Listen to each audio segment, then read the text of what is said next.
It's another one of those where I'm inside the basement doing a review, and it's because I've been jet setting a little bit. We were in San Francisco taking a look at Watch Dogs 2, so I didn't get out to the Jack Reacher Never Go Back screening. I think it's Never Go Back. I've just called it Jack Reacher 2 for so long. And I'm excited that Tom Cruise has a new movie. There's a great viral video that's going on right now on the internet with James Corden and Tom Cruise, and they recreate scenes from Tom Cruise's movie history, and it's an extraordinary video because you recognize that Tom Cruise has been a superstar for 3 decades of movies, and he's done so many different roles. But there is that Tom Cruise kind of everyman kind of coolness about him, like he can take on everybody. He's always kind of a shade of Maverick. You know, he had the Risky Business fame, and then he had the Top Gun fame. And ever since Top Gun, he's always been this cocky guy that can kind of handle every situation.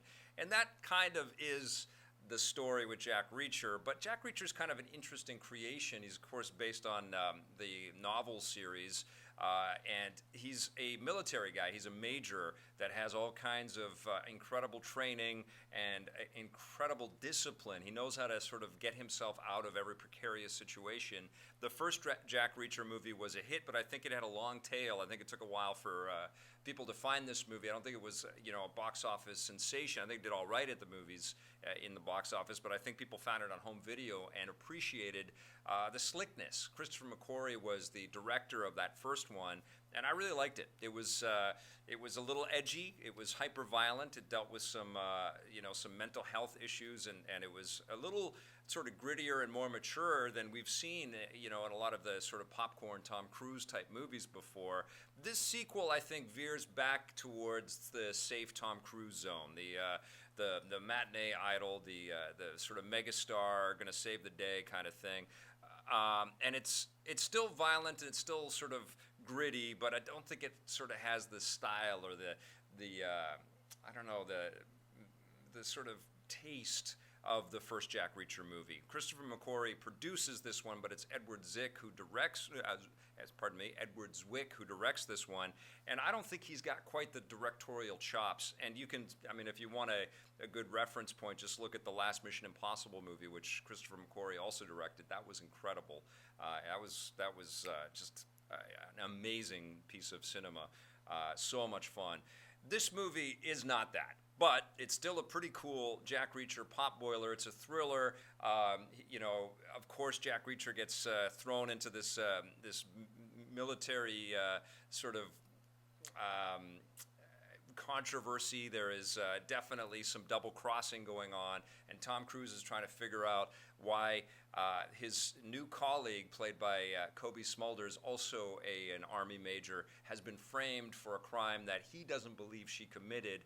And he starts to kind of unravel the mystery and tries to get to the root of some of these deaths that are happening within the military that just feel wrong to him. And there's a lot of this kind of Sherlock Holmesian, wait a second, I haven't deduced that this is appropriate kind of quality to Jack Reacher. He has the ability to kind of walk into a room and assess the situation and kind of vibe out that things aren't right and that people aren't what they say they are.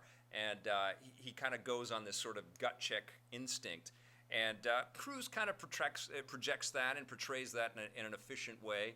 He is definitely a badass when it comes to fighting his way through swarms of bad guys, and we see scenes like that sort of cut into the movie. One of them is particularly jarring. It's like we're going down this tack, and we're getting a little bit of a sort of an emotional connection between Tom Cruise and this mother, and then all of a sudden he's in this warehouse and he's fighting a bunch of goons, and it just felt like the filmmaker said, well, we need to juice in a little bit more, or the studio probably said, we need to juice in a little bit more action here. Let's get Tom Cruise beating up on some guys.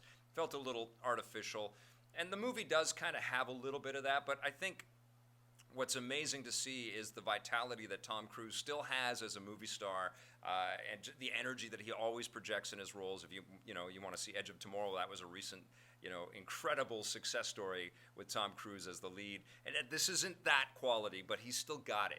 He's still a megastar, and he's always been very shrewd and he's a producer on this movie, by the way. Like, he is really kind of deciding what projects get made now for himself.